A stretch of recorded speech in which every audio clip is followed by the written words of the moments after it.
Shalom, tahukah Anda bahwa iri hati sumber konflik?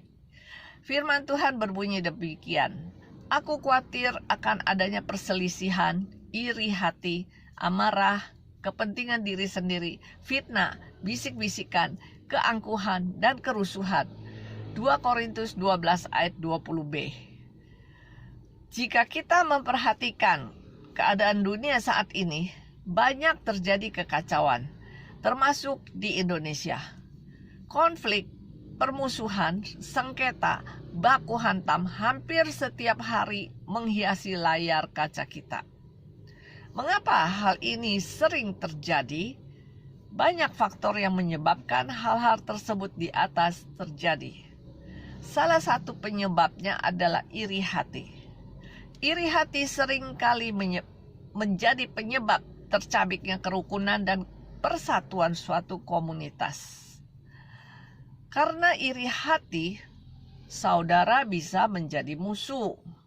Kain tega membunuh adiknya sendiri, Habel, karena tersulut rasa iri hati, di mana persembahan Habel diterima oleh Tuhan, sedangkan persembahannya tidak.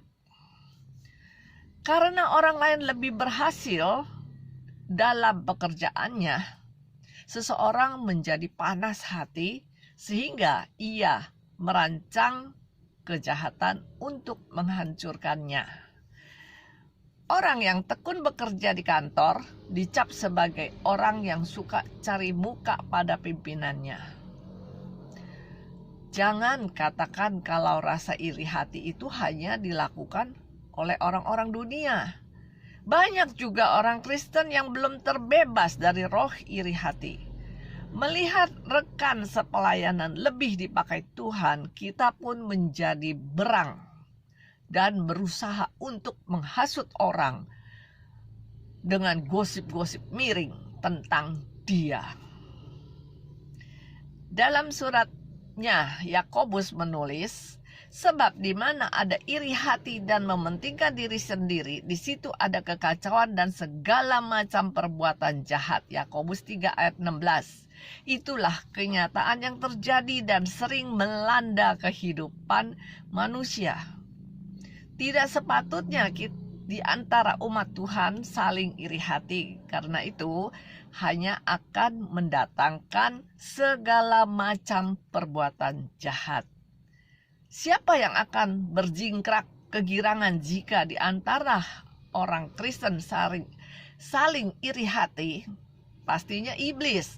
Kita harus sadar, ditinjau dari sudut manapun, iri hati sama sekali tidak mendatangkan kebaikan. Sebaliknya, hanya akan merusak dan menghancurkan diri kita, juga orang lain. Masih iri hatikah saudara?